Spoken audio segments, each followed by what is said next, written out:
And you kind of fall through some of the different timeline as far as when you kind of tell by that when the trade shows are, right? When the really marketing hits grassroots for the trade show. Get next one. So what it looks like, well, the contractor simply puts in his name, where he's located, all that good stuff. We need that because later on, we have a nice little feature in here in which we can allow him to contact back to the homeowner and send them all the information that we're going to develop through this app.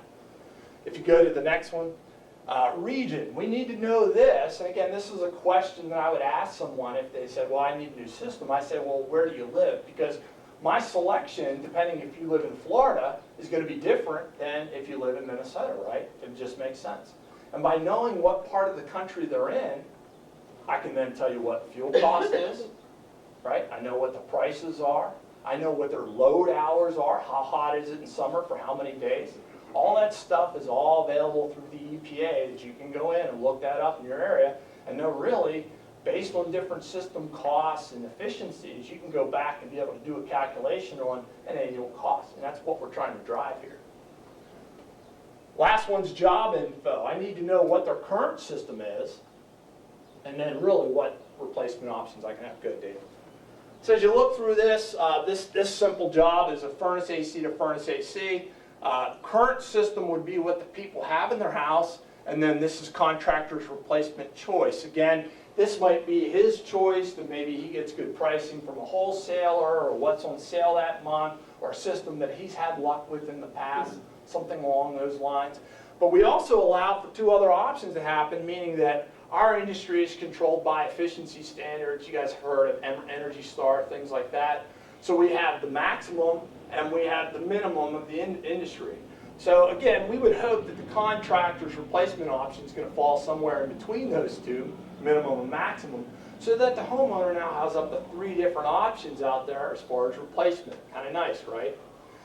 So as you leave these on, it'll tell you, okay, we've selected now furnace to furnace, and these are just simply the input screens that the contractor would use to be able to decide, you know, what they currently have on their system. It's good, Dave. So as we get that, you know, contractor's info, where they're located, where the job's located, and furnace to furnace, this is what the job type is, we can now do a calculation. And again, this is where the app takes this information, runs it through several scenarios that are just your basic calculations that you would see on the EPA sites, and then run that into a cost savings for annual. Go ahead. So as you see in this particular scenario, if they stay with their current system, they're going to have 0, which they probably would have anyway if it's not working correctly, right? And then as you look at it, industry minimum, 20% savings, annual savings, if they go with the very bare minimum, industry minimum. Contractor's choice, a little higher, about 22%, or an annual savings of about $225. And then if they go to something high-end market here, variable speed, you're looking at about a 52% savings out there per what that market is. So again, if you think about the first app that we developed, that XREP, it's just basic, very static product information that we wanted to get out and make it easier for people to choose our products. Now what we've done is, this looks great, doesn't it?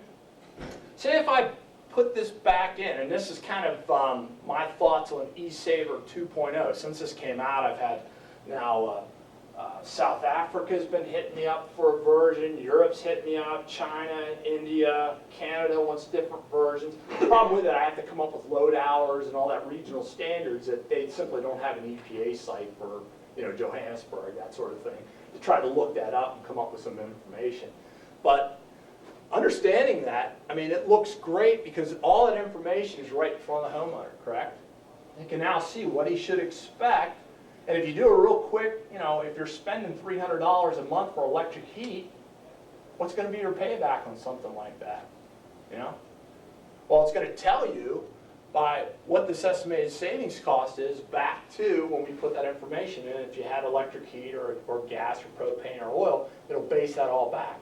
So you can kind of go then by the estimate, because again, we're not going to get into return on investment so much, because again, those prices are set by the contractor. But when the contractor says, hey, it's going to cost you $2,000, $3,000, $4,000, $5,000, $6,000 to replace this, you can now do a quick return on investment and and have an understanding where you sit, right? One of the things I'm trying to do with eSaver 2.0 is, say if the contractors offers financing on that, several different financing options, there's a price point in which your cost of financing is going to go down according to what your return on investment is. So I'm trying to play a game with that. Not so much the upfront cost of the installation, but trying to understand if you take X percentage loan, what's the return on that loan amount versus the period of time it would take to see that annual savings. So kind of playing around a little bit with that. But again, through this then, it gives you another screen that you can then swipe through and show the various options to that homeowner. Go ahead. And then ultimately, when the contractor shows them all this, the homeowner says, what? Yeah, can you send it to me? Can I think about it? I got to talk to my husband, wife, landlord, parents, whoever, right? Find out, other contractors, things like that.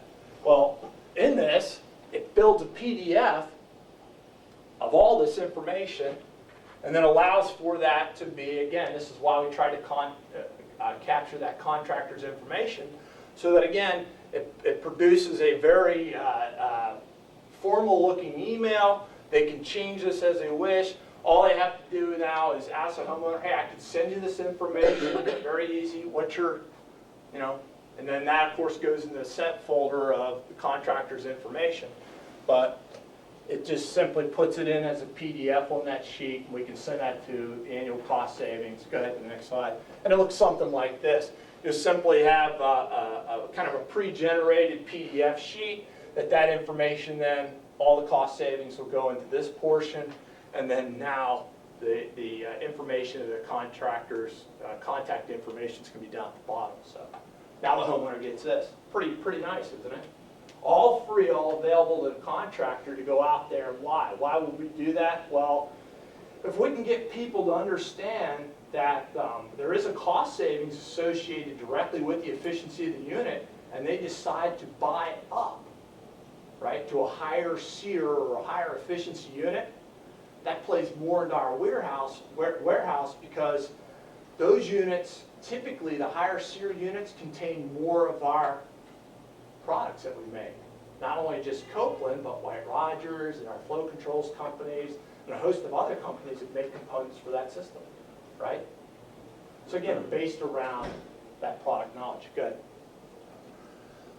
So another example of an app that we produced was that a compressor has typically an electronics module in it that helps the contractor, again, understand and be able to troubleshoot what's going on with the system. This is something that's we started coming out with like 2003. Reason being is that we started to do some analysis on what was coming back for warranty claims, and about 40% of the compressors coming back to us for warranty claims were simply called no defect found compressors. It means when we took those compressors and we put them in a lab and ran them, they ran fine, meaning that there was some disconnection there with how to troubleshoot these systems or troubleshoot these compressors. And if you think about 40% of what you get back, that's a lot to eat, isn't it?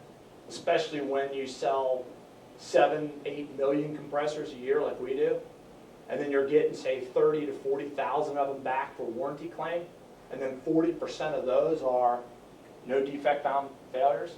It's not only a lot for us to eat, but it's a lot for the consumers to eat too, because of negligence or by poor understanding of the system, the contractor chose to replace the wrong component, right?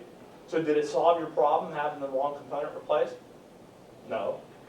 Did you pay for the most expensive piece to be replaced? Yes. And ultimately, are you going to be satisfied with that? Are you going to have a callback on that situation? Well, yes, because it wasn't properly done. So one of the things we came out with was try to build electronics modules that would give indication of what's going on with that system. By doing this, we were able to reduce that down about 25%, that 40% about 25% down on those return compressors. So I said, well, that's great, but there's so much information out there on these electronics modules and how they interface with the system.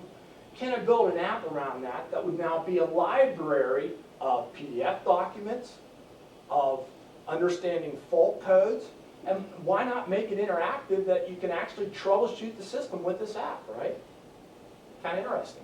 So that's really what we did, was we said, well, we set up on a title page and we say, do you have a protection module? Yes or no? And this is the contractor would be answering this question.